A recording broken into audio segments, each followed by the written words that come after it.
అలాగే చొక్కాలు దించుకోండి, సినిమాలకు రండి, ఇక వీరంగం వేయండి, వీరతాళ్ళు వేసుకోండి, ఆవిడేదో రాసింది. నిజంగా అవన్నీ అన్నారా డిప్యూటీ సీఎం గారు? గుడ్ మార్నింగ్ అండి. దానిలో ఉన్న పెద్దలకు, 19 వీక్షకులకు.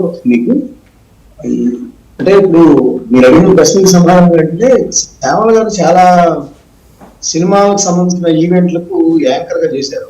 అలాంటి ఆమె నుంచి, సినీ రంగం నుంచి ఆమె పవన్ కళ్యాణ్ గారి స్పీచ్ మొత్తం వింటే దానిలో ఆయన అన్నది ఏంటంటే, స్టంట్లకు సంబంధించి దిల్ రాజుని కొన్ని కోరారు. ఏంటంటే ఇక్కడ యువత ఉంది, యువతకు సంబంధించి మన వాళ్ళు చాలా సాహసాలు చేస్తున్నారు, అట్లా స్టంట్లకు సంబంధించి కొంత వాళ్ళకి ట్రైనింగ్ ప్రోగ్రామ్ పెట్టండి, వాళ్ళకి ఉపాధి కలుగుతుంది. రెండోది స్క్రిప్ట్, సినిమా స్టోరీకి స్క్రిప్ట్లకు సంబంధించిన ఒక ట్రైనింగ్ ప్రోగ్రామ్ పెట్టండి, ఉపాధి కలుగుతుంది. చెప్పండి. హలో, చెప్పండి. మస్తన్ రావు గారు మీరే మాట్లాడండి. మస్తన్ రావు గారు మీరే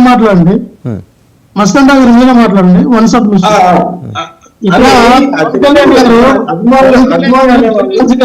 సార్, పవన్ కళ్యాణ్ గారు దిల్రాజు గారికి చెప్పి మీరు అక్కడ పిల్లలకి ఆ విధంగా బైక్ ఉండండి. పవన్ కళ్యాణ్ గారు దిల్ రాజు గారిని అడగడం ఏంటంటే, దిల్ రాజు గారికి ఏమైనా గవర్నమెంట్ లో సంబంధం సార్? గవర్నమెంట్ వినండి సార్, దిల్ రాజు గారు ఎందుకు ఏర్పాటు చేస్తారంటున్నా? రైట్, మీరు మాట్లాడదు కానీ లెట్ హిమ్ కంప్లీట్ అండి. మీ దగ్గర నెక్స్ట్ మీరే చాలా మాట్లాడాలి, 4 నిమిషాలు మాట్లాడాలి. ఒక వాక్యం ప్రారంభించగానే మీరు వచ్చేసారు లైన్ లోకి. అంటే ఆయన ఇల్లు ఇట్లా సైలెన్సర్ తీసి ఇట్లా చేస్తా ఉంటారు, దానికంటే కూడా దాన్ని ఒక కన్స్ట్రక్టివ్ గా చేసి వీళ్ళని ఉపాధి వైపు కానీ లేదంటే అలా చేస్తే బాగుంటుంది. ఇక్కడ అనేక లొకేషన్లు ఉన్నాయి, సినిమా ఇండస్ట్రీ అభివృద్ధి చెందడానికి ఉంది, అలాగే యువతకు సంబంధించి కూడా ఉపాధి చేస్తే బాగుంటుందని చెప్పిన పరిస్థితి అక్కడ ఉంది. అక్కడ ఆమె చేసిన ట్వీట్ లో విమర్శలు అంటే ఆయన చేసిన సూచనలు మర్చిపోయారు. ఆయన ఏమన్నారంటే, ఇక్కడికి ఇంతమంది వచ్చారు, చాలా జాగ్రత్తగా ఉండాలి, మీ తల్లిదండ్రులు ఇక్కడ జాగ్రత్త పంపించారు, మీరు క్షేమంగా ఇంటికి వెళ్లే వరకు కూడా మాకు చాలా ఇదిగా ఉంటదని చెప్పేసి ఆయన చెప్పిన పరిస్థితిని కూడా మనం చూడాలి. అది ఎక్కడ ఆ ట్వీట్ లో కనపడలేదు. అంటే మనం చూసే కోణం బట్టి, మన యొక్క మనస్తత్వాన్ని బట్టి మన యొక్క కోణం కానీ మన విమర్శనాత్మక ధోరణి కానీ ఉంటది.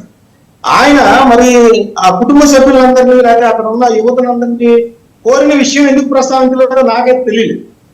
ఇక్కడ నేను అనేది ఏంటంటే, ఒకటి చెప్తా. ఇప్పుడు లక్ష్మణరావు గారు చిన్న దానికి ఆయన అవును, ఆయన ఒక డిప్యూటీ సీఎం గా అక్కడ ఇండస్ట్రీకి సంబంధించి తెలంగాణలో ఆయన ఉన్నాడు. తెలంగాణ ఫిల్మ్ డెవలప్మెంట్ ఫెడరేషన్ కి ఆయన చైర్మన్ గా ఉన్నారు. సో ఆయన ఒక పెద్ద నిర్మాతగా ఉన్నాడు కాబట్టి ఆ నిర్మాతగా కొంత ఇనిషియేటివ్ గా తీసుకొని ఇలా ట్రైనింగ్ ప్రోగ్రామ్ పెట్టండి అనేది ఆయన ఉద్దేశం కావచ్చు.